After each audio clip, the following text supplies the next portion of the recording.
another beautiful graphic here, Alex. Can we get this prospect? Look at this, the prospect proposal. Here's the thing: how many of these prospects can you actually even name? Quads on this photo here for people on YouTube. From top left to right, that is Linus Karlsson, and I know that because it's the Abbotsford backdrop, and there's one Canucks Army mic, which means you were the only media member there, and one other person with their phone out. Archer Seeloves, Jacob Truscott. I can't see that photo too well on the far right there, so I can't really see, but that looks like a Klimovich to me. That's Klimovich in the back. Yeah, okay. That's Lucas Forsell, and our favorite on the show, Philip Johansson. Okay. And then bottom right, we got Aiden McDonough. Now I'm moving backwards. Archer Seeloves, Mikey DiPietro with an extra. Also, by the way, Mikey DiPietro loaned to the Providence Bruins ECHL team, I believe. The main something. Can't remember their name. Sure, that sounds right. He's playing in the ECHL, is my point. Is Mikey DiPietro is now in the ECHL. Again, I talked about it before. Who else you got in here? Well, hang on a sec. I talked about it before. All pro contracts have a thing in them that lets players block a demotion to the ECHL. We saw Jordan Binnington use it to make sure he got loaned to another AHL team. Worked out for him. He won a cup. Hasn't worked the same for Mikey. And again, I wasn't told that. I was told that the Canucks hadn't asked him to waive that and try to put him in the ECHL when he was here. I don't think it ever got to that point. That's what I was told. They didn't do that. Yeah, they didn't ask him to go to the ECHL. So it's not like he blocked a request to go there. So he just had nowhere to play. Like, there was a false report that he was going to stay in Abbotsford on loan. That didn't happen. After the trade to the Bruins, this is. And now he's going to be in the ECHL. So again, Mikey just needs to play. So again, the fact that Mikey DiPietro is getting into games, you're happy about that. But again, you do feel for the guy after everything that's kind of happened to him. Okay, I'm going back to this. Archer Seeloves. Nikolai Goldobin is making an appearance on there for some reason. Good photo of Goldie in there. I don't know who this is in the middle. And that's sad. That's sad that you don't know who that is. Oh, no, I do know who that is. Don't even start with me. That's a Kukos Genvo. And then Archer Seeloves again. And then is that Yanni Yermo that I'm looking at? Who am I looking at? Jonathan Lekarmaki. The Canucks top prospect. The top two prospects, you don't even know what they look like. Archer Seeloves and then Kevin Woodley. I got all the Seeloves ones, right? Yeah, that was... How many is there? 7 photos of Archer Seeloves in there. Good work on that one, Alex. Yeah. Let's get to the prospect proposal. You don't even know what this is. So as you can see on the bottom there of the ticker, 10 plus NHL games. I'm going to ask you, and we're both going to give our answer here. Will this prospect of the Vancouver Canucks in their system right now, will they play 10 or more NHL games with the Vancouver Canucks? You ready for this? Sorry, repeat it. You'll give your answer. I'll give my answer. Okay. Will this player play more than 10 NHL games with the Vancouver Canucks? Jonathan Lekarmaki is their first one. Will he play 10 or more games with the Canucks? Yes, but I was talking about how, if he had a good season and the Canucks were still in win now mode, I was fully expecting them to move him at some point this year for immediate help. I was expecting that, but I think that's that's part about this is like he probably will get to the NHL and play games, but you wonder what happens with him moving forward and if he needs to be a sweetener somehow to get short-term pain to move on to something. And it's not like he's a guy who you like in my eyes. It's like, yeah, he's a great prospect. He's the number one prospect, but it's like he's not. I also wouldn't say that like you have to 100,000% keep this guy in your organization. Yeah, he's not like Elias Pettersson turning it on in the Allsvenskan in the SHL. Speaking of Elias Pettersson, next one. Will Elias Pettersson DPD play more than 10 games with the Vancouver Canucks? Yes, because he's played extremely well in the SHL, and the Canucks have no defense prospects. He's played fine in the SHL. He's played about 6 minutes the other night. Actually, you know what? I looked at this the other day. His possession numbers are horrible. But don't care. He's 18, and he's playing in the SHL, so like that's still a win. And at least he's like, now he's not doing it very many games in J20 anymore. He's playing in the SHL, which is nice to see. And it's like those games in J20 were great for him because he's playing like 28 minutes a night, like just absolutely like playing half the game pretty much, which is great. But now it seems like he's sticking in the SHL, and will be interesting to see if he's on that World Junior team or not. I thought he played fine at the Five Nations tournament.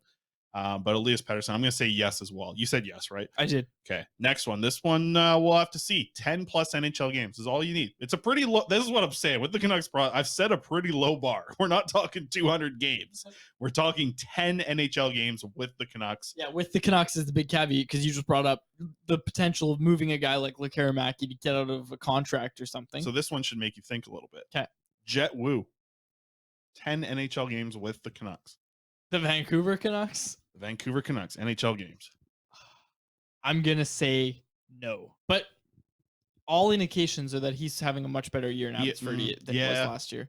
Well, he had a bad year last year. Yeah, he had a bad year last year. He's having a better year this year, but not better enough to make you feel better about the way that Chet Wu is getting better. I'll probably still say no, but I'm hopeful. He's a nice guy. He came on the show a few times, who has the same comfy blanket as me. Yeah, I think the interesting thing is, like, timeline-wise, when Tyler Myers' contract is up, when, Luke Schen's going to be gone at this year, Tyler Myers' contract is next year, there is going to be some openings for him to get into some games if he's still with this organization 2 years from now. I think he's probably getting, I don't know, like, he's probably getting forced into the lineup, I think, more than anything. I think Chet Wu does play more than 10 NHL games with the Vancouver Canucks, but I don't, yeah, it might be a couple years away still. Here's an interesting one, too. Danila Klimovich. Over 10. So he's healthy scratched. He's had 3 healthy scratches this year. That was the total number of healthy scratches he had last year, but you chatted with his agent, Dan Milstein, as did Dollywall. Milstein says that the Canucks have a development plan in place that they're communicating to Milstein and Klimovich. They have meetings weekly with Milstein, and Milstein is aware of what's going on. Also the agent of Andrei Kuzmenko. But Klimovich, they have a development plan in place. My gut is telling me that if Milstein's happy with it, that the plan isn't just, we don't think this guy can play in the NHL. The plan is clearly, we think this guy's going to play in the NHL, and here's how we think he's going to get there. I'm going to say over 10 games for Klimovich. Over 10. I am going to say under. I don't think Klimovich is going to play more than 10 games in the NHL for the Vancouver Canucks, unfortunately. Please expand. There's so much work that needs to be done in his development, and it's just like, yeah, you'd love to see it happen. I would too. I just don't know if he's going to be at that level ever to get into the NHL. I think there's too much. But would you be saying the same thing if he was? Would you be him. saying the same thing if he was tearing up the OHL and scoring right now? I would have to watch how he's playing the game, and scoring wise, I don't think is the issue. It is the issue. The production is the issue, I think. But also, he's in the AHL. Yeah, the production wouldn't be an issue, is what I'm saying. If he's playing in the OHL, you'd be a lot higher on him. I think so, but because it is hard to contextualize that.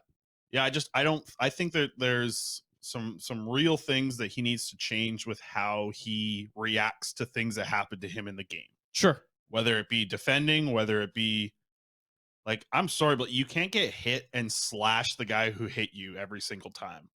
Like, that you can't do. You need to, like, get that out of your game. And I know that this is talked about. This is something that he's had throughout his whole career, which is, like, it's strange because, like, even talking to him in person, like, he was, like, soft-spoken, kind, nice, worked really hard to try and speak English to us. And then just something about the games, little things set him off pretty fast. And that needs to be something that can't be in his game if he's going to the NHL level. Because if he goes into an NHL game and, goes in on a forecheck, like, chips a puck down the boards, gets hit, turns and slashes a player in the leg, like, that goes uncalled a lot in the AHL. I don't think that goes uncalled as much in the NHL. So I'm gonna say no, unfortunately. I like what he does in practice. I like what he does in pregame, but I know he's so young. So, I mean, I really hope that things change. But if I were the way I'm saying right now, that's what I'm saying. Things would need to change for me to say yes. And right now I'm saying sure.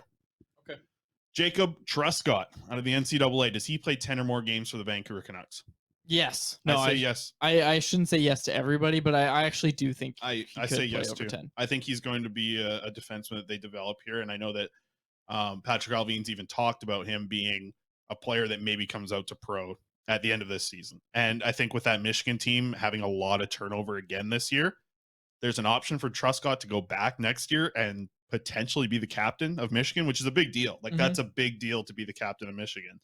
I think that might be one of the only things that keeps him back at school. If the offer is there for him to go pro, which it might be for him to get a chance to the AHL, I think he might take it. So I'd be interested. And I think the way he plays as a support defenseman, like, that is how I describe him. Just a support defenseman. Plays with Hughes. Does it well. Plays with the youngest Hugh. Right? That sounds Luke Hughes. Luke Hughes. Yeah. Plays with the youngest Hughes. I think he's the type of guy that you would like to see what he looks like in pro hockey. I think that he gets to 10 games at some point. I don't think he's going to top out in the top 4, but I think he's a player you eventually like to call up down the road. He'll get 10 games with the Canucks, I think. I agree. Aiden McDonough, does he get 10 games with the Vancouver Canucks or not? Yeah. How many would he get if he comes after a season this year? Because I think he's going to play in the NHL when they bring him over. I believe the Frozen 4 is the start of April. Whatever it is. I'll say, yeah, he plays over 10. So I think they'd like him to hit. But I'm not sure. Like, that's a bit of a tougher one. What are you saying? Okay, so Frozen 4 this year is April 6th and 8th. I think that Aiden McDonough, I think he will play 10 games with the Vancouver Canucks.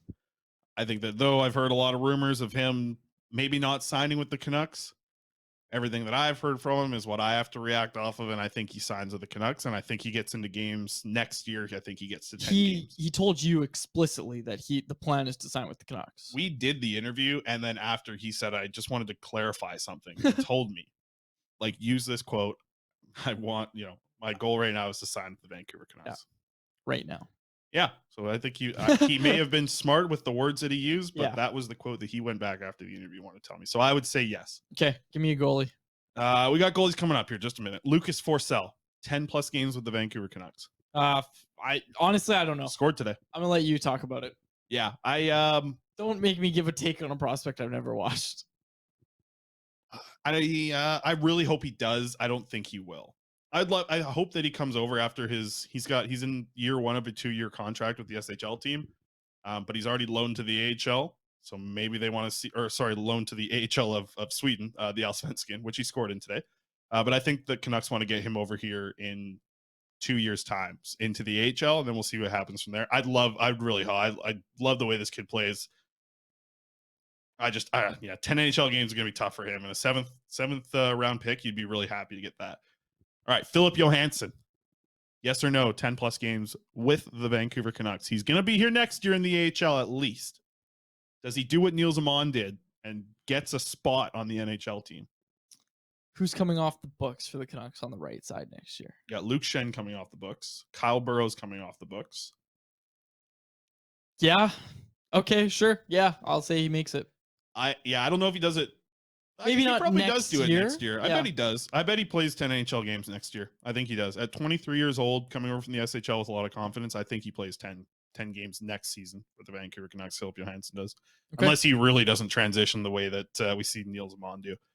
Yanni Yermo, 10 plus games in the NHL or not? I mean, he's turned it around. He's really turned around his playing a lot of minutes right now. Yeah, Canucks need this prospect to hit. I'll say yeah. I think he's coming to the AHL next year, and he's got the tools. He does have a lot of tools, yeah. How's the IQ? Hockey IQ. I mean, not as many blatant errors this year, which is he's 20 years old, right? If he's here playing games at 21 in the AHL, probably gets 10 NHL games in his career with the Canucks if he stays around here. All right, here you go. Archer Seelovs, 10 plus NHL games. Add a 0 to that. 100 NHL games with the Vancouver Archer Seelovs is the goalie of the future. Okay. Look how he moves. My goalie of the future, who moves better than Archer Seelovs, Aku Koskinen. He does not move better than Archer Seelovs. Yeah, he does. 10 plus games. I'm going to say yes. I think Aku Koskinen is the goalie of the future more than Archer Seelovs. At this stage of their careers, Koskinen does move better than Seelovs, just to be clear, which is impressive. Yeah. How much time has Koskinen got with Ian Clark? He's had 1 weekend. Yeah. No, he's had more than that. Well, but and Marco Trenius as well. In person. Yeah, in person, it's not been much more than that. No, I think Koskinen I think this might be a good long-term bet. I bet Koskinen plays more games for the Vancouver Canucks in the next 10 years than Seelovs does. I'm not and I should get odds. I should get odds on that. You should get odds. Okay. Do you have another prospect for me, or are we That's done? it. You left the goalies till the end.